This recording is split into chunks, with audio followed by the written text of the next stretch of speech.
video tonight about, this is Shelby. Shelby, say hi. Ah! Hi, Shelby. Hi.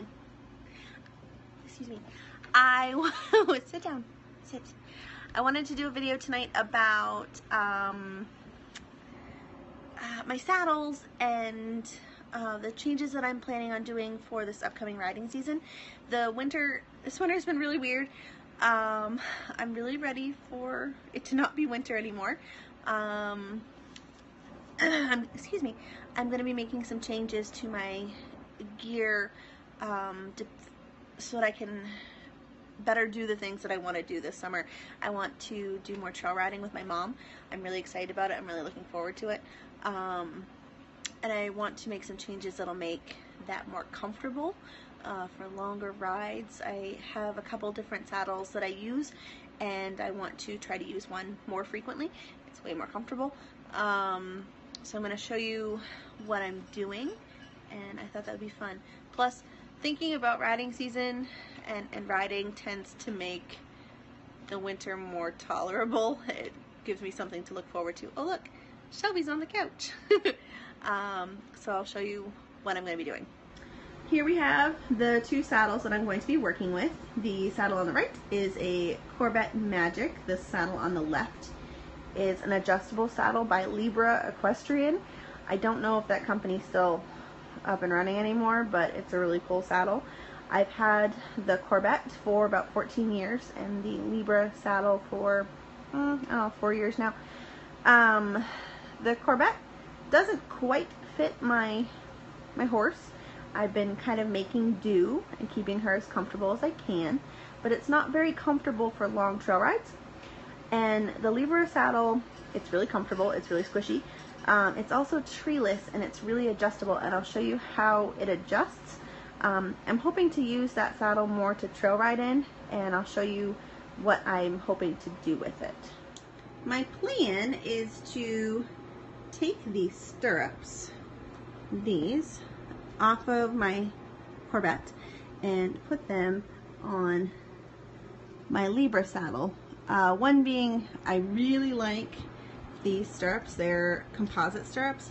They're really wide and they're kind of squishy. I find them really comfortable, so I want them on this saddle. And these stirrups are not coming off. Ugh. We did a really good job putting these on, and they're not going to come off. So I have to switch them. And the really cool thing about the saddle, I'm going to take it apart and show you how it's adjustable. So what you'll see here is I've taken the top flap off my saddle. So what you do is you unvelcro it. It makes a lot of noise and it scares the horses sometimes. The stirrup bars are adjustable. You can also take the whole thing off. You can adjust between these two rings where your stirrup attaches. You can effectively make the seat bigger or smaller by moving the cantle. I don't know if I can do it one-handed. I got it. The whole thing comes off, so you can adjust the seat size effectively for different riders, which I think is so cool. It also comes off. The stirrup bar, I guess, is what you'd call it. It comes off too. So you can adjust for your own conformation, which is why I really like trail riding with this, is you can make it really super duper comfortable. So I'm going to take the stirrups off. I'm going to take the stirrups off my other saddle here and start switching them over. And then I'll show you what I'm going to do. Also, I want to show you really quick. So this is a regular stirrup leather. It's one piece of leather with the buckle. The stirrups that came with my Libra, they're T-bar stirrups. So both ends have these T-bars and they fit into the slot there. You can do that on both ends. Whoa. See that there? Which is nice because, well, it has to be like that because of the rings on the stirrup bar. So these are made out by the manufacturer. what I'm going to try to do, so I have this buckled on here, because of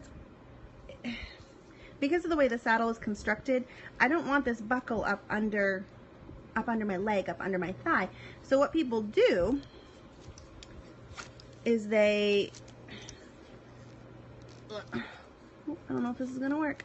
They pull this down so that the buckle is down by the stirrup and down by your ankle. I'm going to play around with it a little bit, see if I can get it so that it will be comfortable, and then put it all together.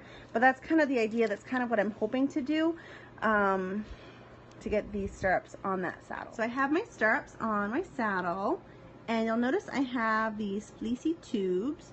The fleecy tubes are going to do a couple of things for me. One, they're going to keep the buckle covered so it doesn't dig into my leg. It's also going to keep this spare bit of leather tucked up neatly and out of the way. I had to play around with it for a while. What I showed you earlier was not going to work. So the fleecy tubes are going to cover up the buckle, and also what I really want someday are sheepskin sleeves to fit over my stirrups. These are some synthetic fleeces that would go on a halter to prevent rubs on the horse's face. I'm gonna try these out, see if they're comfortable, and before I spend the money on sheepskin ones. I also would really like to have a sheepskin seat cover for my saddle, because I just think it would be lovely and cushy. So that's all I've got. I'm super excited. I hope that it's comfortable. Yay. Hey, so one thing I forgot to mention was, or elaborate on further, is that my Libra saddle is what's called treeless, and that means it doesn't have the same internal structure that your regular saddle would have. The tree functions as the bones of the saddle and dictate whether or not it's going to fit any given horse. Trees they come in different sizes and different shapes, and that varies between manufacturers, different companies, and that really dictates how your saddle fits. That being said, my Libra doesn't have a tree, so it effectively fit every horse that I've put it on. I've had it on a couple different horses, and I really loved it, and they seem to really enjoy it. So I'm really hoping that my horse likes it. Additionally, I am over the recommended weight limit for this saddle, excuse me, or at least what was recommended on the manufacturer's website when I bought the saddle. So what I do with it is what I'm planning on doing is riding in a really thick Western saddle pad, as opposed to a regular cotton one that I would use ordinarily with my Corvette, or any other regular English saddle pad. So I'm hoping that it will work. I'm hoping my horse will love it and she'll be comfortable. That thick pad will help protect her back from my seat bones when I ride, and from my imbalances and things like that. So anyways, I look forward to trying it on her, and thank you for watching.